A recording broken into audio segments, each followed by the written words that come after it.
Hi guys, સ્વાગત છે તમારું આજના આપણા મિની વ્લોગમાં. તો આજે મિની વ્લોગ એકચ્યુઅલી નથી, થોડોક મોટો છે, કેમ કે ફૂલ મારે બધું લેવું હતું એટલે. તો હું રામદેવ ડ્રેસીસમાં વહી ગઈ હતી, પછી ત્યાં મને મળી ગઈ તેજુ, જેની ઇન્સ્ટાગ્રામમાં અને પોરબંદરમાં આપણી મોડલ છે એક સરસ મજાની. તો એ મને મળી ગઈ, તો પછી મેં એને કેપ્ચર કરી લીધી મારા ફોનમાં. એન્ડ હું અહીંયા ચણિયા ચોલી જોતી હતી કે કઈ સારી છે કઈ નથી સારી. તો સાંજે મારું થોડું ઘણું ઘરનું કલરનું કામ પતાવ્યું અને થોડુંક બાકી રાખી દીધું હતું સાફ કરવાનું, કેમ કે આજે જાઉં હતું ગરબા જોવા માટે. સોસાયટીની ફ્રેન્ડ્સે અમે નક્કી કર્યું કે જઈએ, તો પછી મેં કીધું હાલો વાંધો નહીં. તો થાકી જોરદારની જતી હતી સવારથી સાંજ સુધીમાં. તો કોઈ આમ અંદરથી ઉમંગ નહોતો રહેતો કે જાય.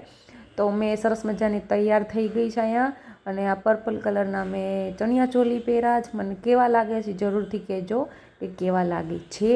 તો ઓબ્વિયસલી કબીરને બોલી મેં કે કબીર તું મને સરસનું શૂટ કરી દે. તો બસ જો ફાઇનલી હું થઈ ગઈ છું રેડી. અને મારી પાસે વધારે આવી ઓક્સિડાઇઝની જ્વેલરી ને એવું કાંઈ છે નહીં, કેમ કે હું આટલું કાંઈ પહેરતી છું નહીં. તો મારી પાસે આ એક પડ્યું હતું હાર, તો મેં પહેરી લીધું, અને એને હારે નાનકડી બુટ્ટી પહેરી લીધી. અને અહીંયા આવી ગયા શીતલબેન, જેને મારી હારે મેચિંગ થઈ ગયું હતું. નહીંતર અમે કાંઈ એવું નક્કી નહોતું કર્યું કે અમે બે આ પર્પલ પહેરશું. હું બહાર નીકળીને તો એમને પણ પર્પલ પહેરી લીધું હતું. તો હું કહું હાર ઓલે આપણે મેચિંગ થઈ ગયું. તો હવે અમે પહોંચી ગયા છીએ અહીંયા રમઝટમાં, કેમ કે અમે આજે પહેલી વાર જ આવ્યા હતા આ વર્ષમાં. જેમ કે એક જ વાર ટાઈમ જ નથી મળ્યો કે અમે ગરબા જોવા જઈએ. મારે ઘરનું રિનોવેશન હાલતું હતું એટલે એમાં હું ફ્રી ગઈ નથી, એટલે એવું હાલે છે. એટલે આ વર્ષે મેં સ્કીપ કરી દીધું હતું કે નહીં જાય હું. અને આ વર્ષે એટલું આમ મજા પણ મને આવતી નહોતી કે ગરબા રમવાનું છે, એવું કંઈ મને નહોતું. પણ આ સોસાયટીની ફ્રેન્ડે કહ્યું કે આજે આપણે જઈએ બધા. તો બસ અમે આવી ગયા અને ગરબા રમવાનું ચાલુ થઈ ગયું. પછી મારામાં ઘણું ઉમંગ આવી છે, કેમ કે હું ગરબા પ્રિય છું, મને બહુ ગમે ગરબા રમવાના રીતે.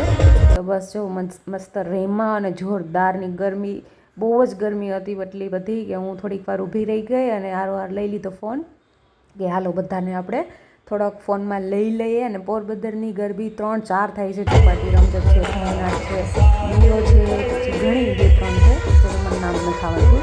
પણ અમે લોકો રમઝટમાં પહોંચી ગયા હતા. તો બહુ મજા આવી ને. કબીરાજ પહેલી વાર રેન્કા શીખી ગયો, કેમ કે મેં સ્કૂલમાં એવું ઇવેન્ટ એવું થતું હોય ને, તો એના સ્કૂલમાં એ શીખી જાય. તો એ બાને જો કેવો રમે જોરથી રમવો જોઈએ કે મમ્મી સારું આવડી ગયું, સારું હોય તને તો આવડી, તાર પપ્પાને તો રમતા નથી આવડતું, તું તો મારા જેવો છે નથી. તો એ મસ્ત રમમાં અને બસ હવે આ ટીંગલી ને પછી પેટુડો ને કેવી જાતનું રમતા હતા. હું થાકી ગઈ હતી. તો બસ હવે જો હવે પૂરું થયું. હવે 12-12:30 થઈ ગયા હતા અને લેડીઝનો રાઉન્ડ હતો એ હવે પૂરો થઈ ગયો હતો. બસ હવે અમે થાકી ગયા છે અને હવે અમે નીકળીએ બહાર. તો અહીંયા પછી જયેશ ને શૈલેષભાઈ ને બધા આવી ગયા હતા.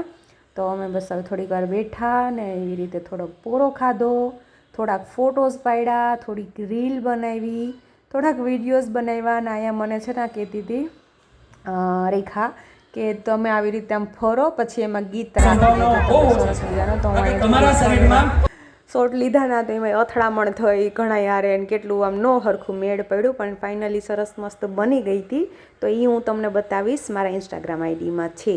ઇન્સ્ટાગ્રામ આઈડીમાં રીલ મૂકી. અને હવે બધા અમે થાકી પાકી ગયા ને ઘરે જાય તો રસ્તામાં અમે સ્ટોપ કર્યું અને હવે અમે પીશું થોડુંક ઠંડુ બંડુ અને થાકી ગયા જોરદારના. અહીંયા છે ને હું બોલતી હતી જ, પણ ટ્રાફિકનો ને આવી રીતે આ વાહનનો અવાજ આવતો હતો ને, તો એના લીધે મારે સ્કીપ કરવું પડ્યું ને મારે વોઇસ ઓવર કરવો પડ્યો. તો બસ એક ગ્લાસ થઈ ગયું કબીર, અમારા માટે તમે ઠંડુ લઈ આવ્યા. લાઈક કરજો અને સબસ્ક્રાઈબ ના કરજો. બધા જોડાશોના લોકોને સબસ્ક્રાઈબ કરજો. Bye bye, thank you so much for watching. By.